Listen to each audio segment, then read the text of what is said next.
You're listening to the Basketball Nerd Podcast. Hello, everybody. Welcome to the Basketball Nerd Podcast. I'm your host, as always, Derek Lauder, here with my co-host, Frank Alger, and today's show is going to be all about Game 2 of the NBA Finals that just wrapped up. Warriors even the series, 1-1, going back to the Bay. Game 3 is Wednesday, so these next couple of days, make sure you guys go ahead and get ready for the Game 3 with us at Basketball Nerd on Twitter. That's at bball_nerd. And while you're listening right now, we really appreciate it. Thank you guys for all the support. Go ahead, subscribe, rate 5 stars, and check out our draft board at basketballnerd.com/draft. So we'll go ahead and jump.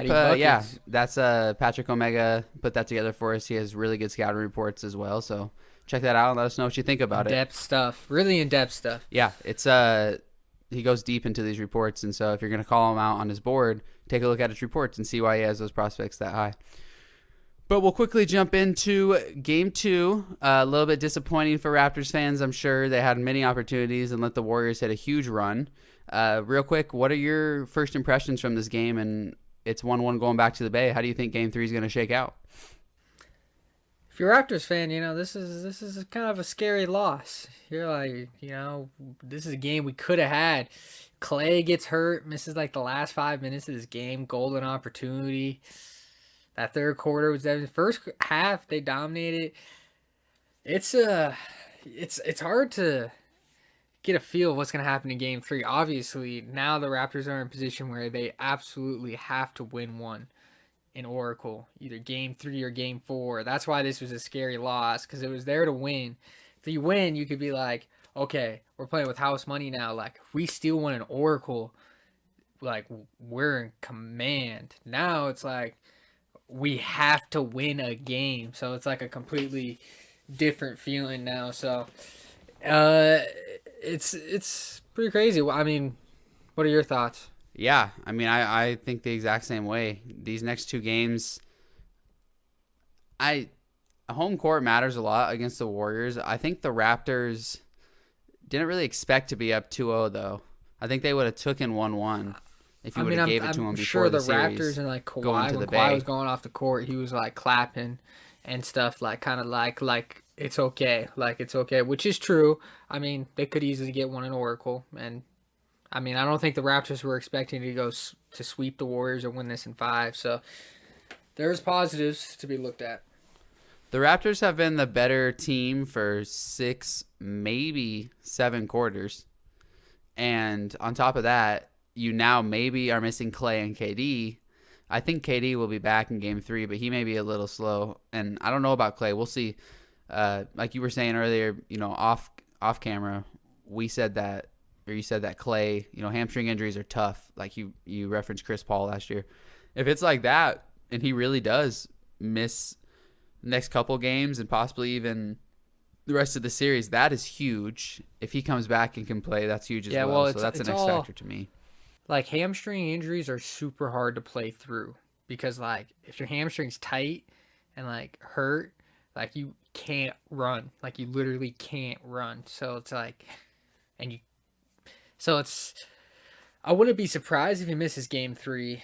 And it all depends on the severity. Like, if it's not that bad, like, he could be good in a week and be able to play again. Or, maybe they could, he could maybe make a recovery for Game 3. Who knows? If Clay and KD are both out for Game 3, you have to think the Raptors win, right? Right? Yeah. I mean, the Raptors, like I said, they've been the better team for at least 6 quarters of basketball. Yeah, that for third sure. quarter, 18-0 run to start it. Yeah, that's horrible. And the Raptors need to play better defense, but they just missed so many open shots. Well, in that 18-0 run, too.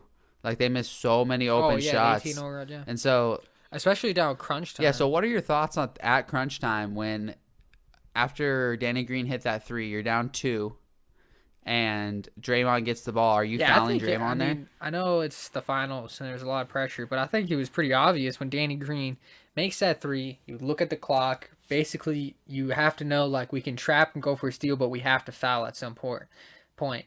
And I think, obviously, the thought process, and this is what Nick Nurse was thinking too, and yelling at his guys silent, if anyone touches this ball who's not named Steph Curry, you foul him. So when Draymond touched the ball and Sean Livingston touched the ball, you have to foul him right there. With that being said, though, Iguodala took. I mean, if you're the Raptors, when I was watching that game, I was like, "Oh man, this.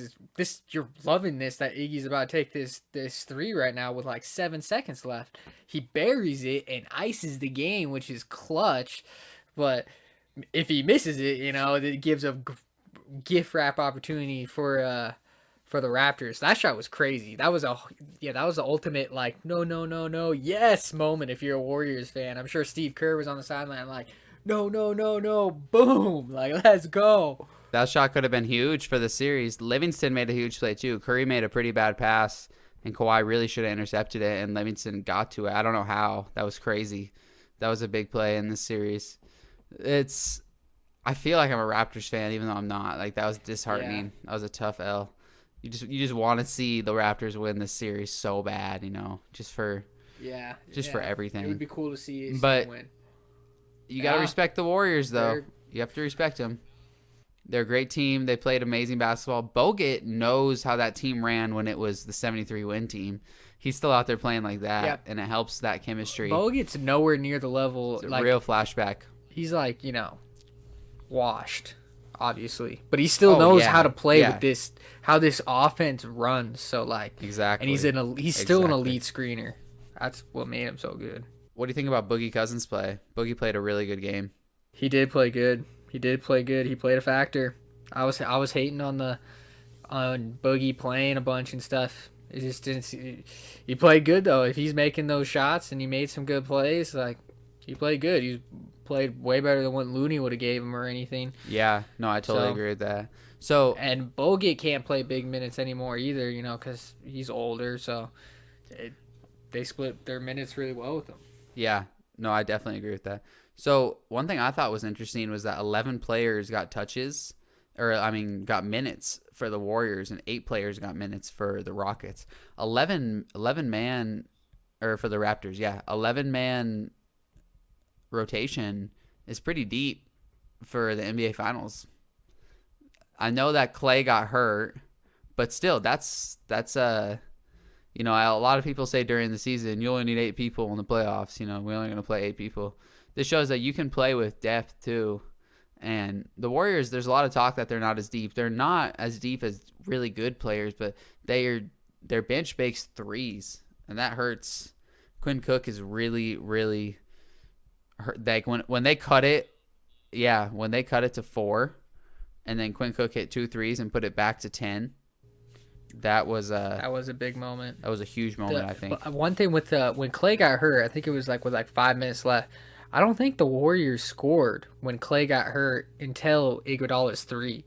So that's if Clay's out and KD's out and all they got is Steph as a scorer basically out there, everything's gonna be to get the ball to Steph. It'll make it a lot easier to guard the Warriors, and you feel like they have to struggle to score somewhat, which they did struggle to score as soon as Clay went out. So we'll see.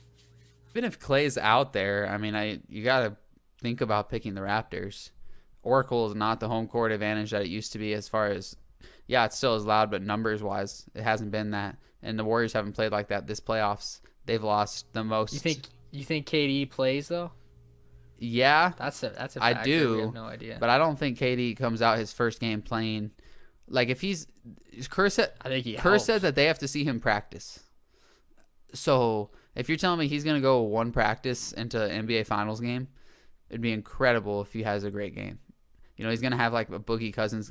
Boogie Cousins had a great game tonight. He had 9 points, And so I don't see Durant dropping 30 or something. Kawhi got going too. Kawhi started to realize that they're really not going to stop him. I don't know. Kawhi had a good game. He had a really good game. Raptors just missed a bunch of open shots. I think it'll probably be Warriors -1.5, -2. That'll be the line.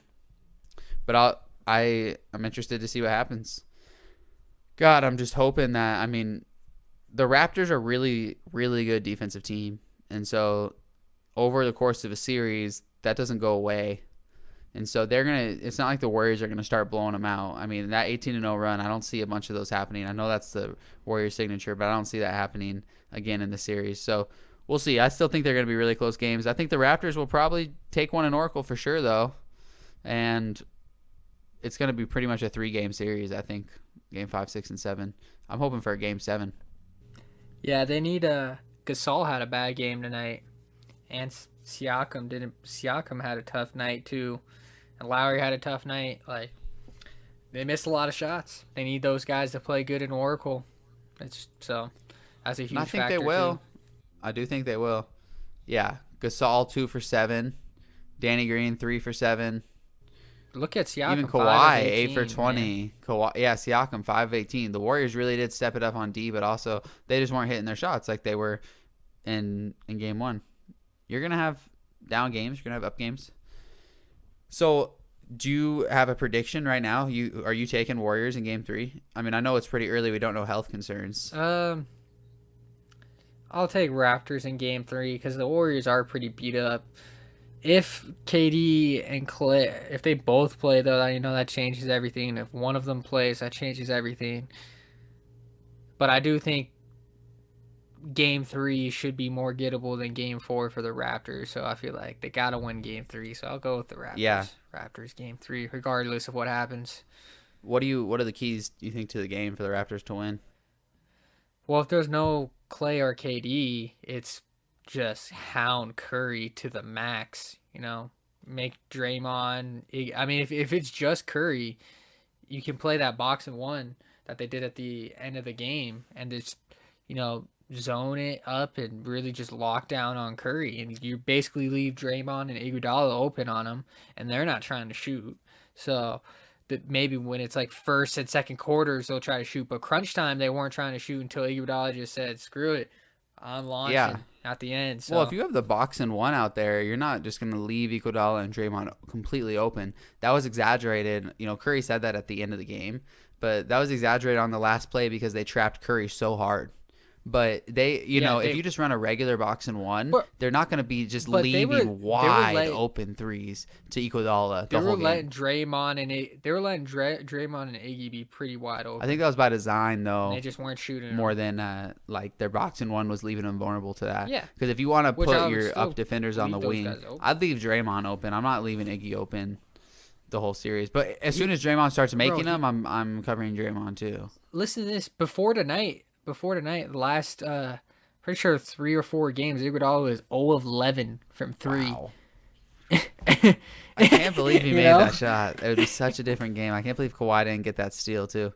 It'll be interesting to see if the Raptors do play that defense. I really wish. This whole 2 days between every game is just like, it makes no sense to me. NBA's got to do something about that. We need to have one. I mean, it's just 1 to 2 days. It extends the season. I mean, yeah, but they're just trying to get for travel days. I get it. Well, no, they're trying to do it because they're trying to put Game 7 on Sunday on Father's Day, after the U.S. Open to have like the greatest ratings if it happens. That's their plan every year. It won't have the greatest ratings ever, even if that does happen. I'll tell you that. You said it won't? Yeah, it won't. No, but it'll have the best. It'll have the best ratings of the playoffs. Oh, for sure. Best highest rated of the season. It'll be a huge money game. So I think we're gonna get that game. I think we're gonna get that Game 7. I'm rooting for that, man. I'm rooting for that Game 7. That would be in the 6. That'd be awesome. All right, so we'll kind of wrap up. You're picking Raptors. I'll pick Raptors in Game 3 too. Takeaways from tonight game: Warriors defense really stepped it up. We'll see if the Raptors can make their shots come Wednesday, or if they're going to continue to be hounded by the defense. Does Clay play? Does KD play? Those are huge storylines. If not, it's going to be Curry and Cousins. Whoever thought that we'd be seeing Curry and Cousins as the 2 starters in a Warriors team in the finals, but we could be seeing Curry and Cousins out there taking on the Raptors. That's crazy. I know. It's interesting. Anything else you want to say before we wrap up? No, I'm keep you updated on the Twitter. Let you know if Clay or KD's out. We'll let you know our thoughts if any of that news breaks on Twitter too. So yeah, absolutely. Follow at @bball_nerd. And also, like I said, check out Basketball Nerd /draft. We've got a whole big board on there, 4 tiers, all created by Patrick Omega. And then you click on a prospect, it'll take you to their scouting report. Check that out. Make sure you subscribe and rate this podcast 5 stars. We appreciate all the support. And get ready, because these next couple of days after Game 3, we'll bring you guys another podcast, a quick one to talk about the game and wrap up a little bit. Reactions and everything. Yeah, and as soon as, these finals start to get going a little bit closer to the end, we'll start to put some draft stuff in here as well, and we're going to go really hard for the draft before that as well.